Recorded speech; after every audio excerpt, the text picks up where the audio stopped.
What's up, guys and girls? Welcome to another video. In this video, I want to talk about God of War Ragnarok Valhalla. I absolutely love this DLC, but we did get a huge hint of lore that only lasted a few seconds, but is pretty big in the God of War universe, and that is talking about Greece and the state that it's in. Over the years, we kind of suspected that Greece might have actually rebuilt. The very first clue comes from an interview Cory Barlog did a very long time ago, where he said, all the things that Kratos has done for the mortals in Greece, and he also said that he gave hope back to the world, implying that the Greece people are still alive, or someday they might all come back. He releases hope to mankind. He removes predestination, right? The Sisters of Fate, right? He kind of destroys a very controlling polytheistic set of gods and frees mankind from this control, right? The second hint we got was in Tyr's temple.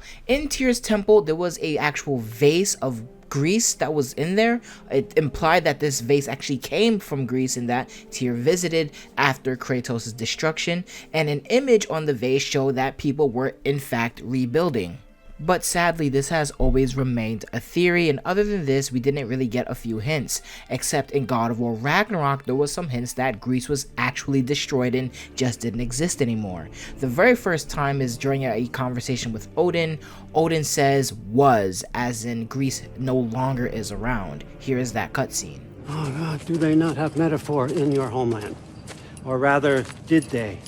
I'm sorry, that's not fair. The second hit comes from Kratos and Freya having a conversation on the boat. On that boat ride, Kratos says that he tried to use his powers from his homeland, and this is what Freya said. Oh, any chance you could recall some of that magic? No, I have tried. Magic is bound to the earth. When your homeland died, your powers probably went with it. Well, probably for the best. Let the past stay in the past and all that. So is Greece destroyed, or is it still there? Did they rebuild? We finally got that answer, a definitive non-theory answer in God of War Ragnarok Valhalla.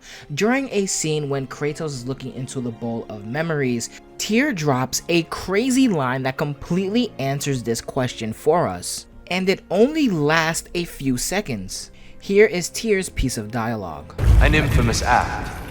One they still spoke of in the years of rebuilding. I somehow doubted they meant it so literally. Did you catch that? Tyr straight up said in the years of rebuilding, which means that Greece is still there and that they in fact rebuilt. An infamous act.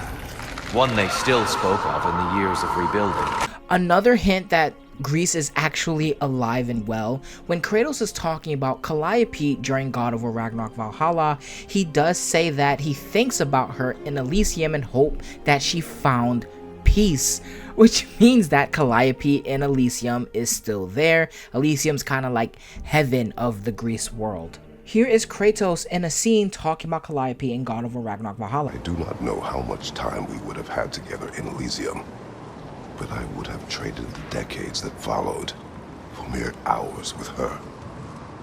It took meeting Faye for that feeling to go away, along with Calliope's song.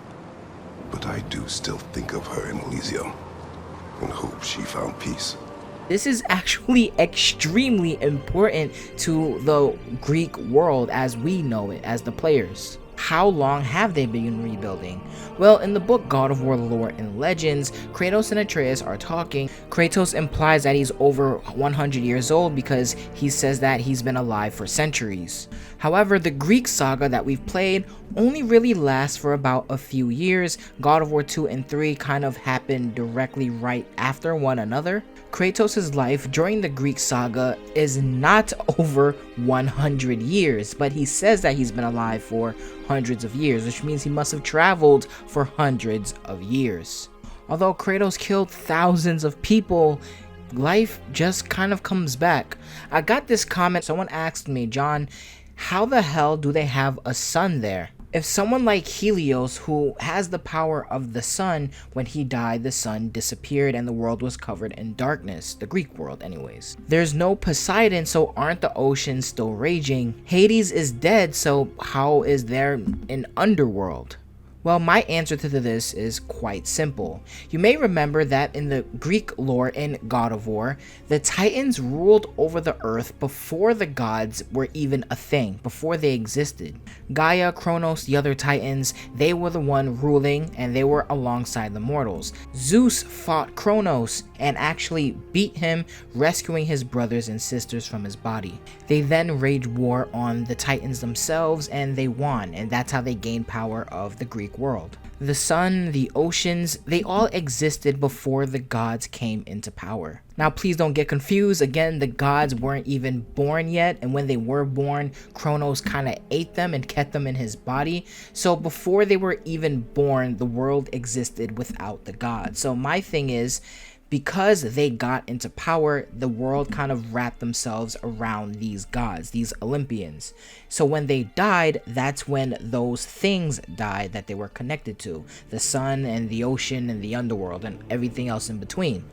So my theory is, if the world once existed without the gods and their power of the sun and the ocean, then if they died, eventually, after some time, maybe hundreds of years, the sun would come back and the oceans will calm and stop flooding. With no one really left to rule over the mortals who now had the power of hope in their homeland, they will never be ruled again. By gods, by titans, Kratos freed them. The Greek people are kind of better off without gods or titans, let's be honest.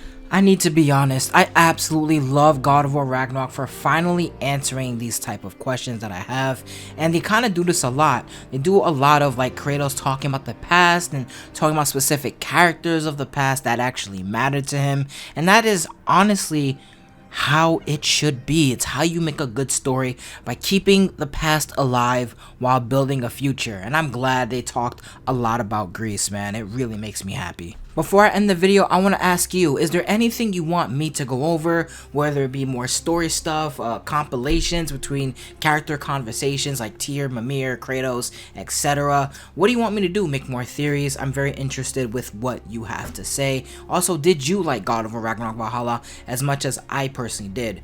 Both of my reactions are on the channel. It's split into 2 parts, to watch that, and I think that's all I have to say. But that's going to be it for this video. I hope you all enjoyed this massive bombshell that was trapped in God of War Ragnarok Valhalla. I fucking love this DLC. I'll be back with more content, so definitely hit the subscribe button, hit the like button, and I really do appreciate you all for being here. I'm going to be out of here. Thank you guys and girls for listening. Deuces. Of course it was a choice. One I wished many times I'd made differently. How so? When I left Greece, Calliope was never far from my mind. I do not know how much time we would have had together in Elysium, but I would have traded the decades that followed for mere hours with her. It took meeting Faye for that feeling to go away, along with Calliope's song. But I do still think of her in Elysium, and hope she found peace.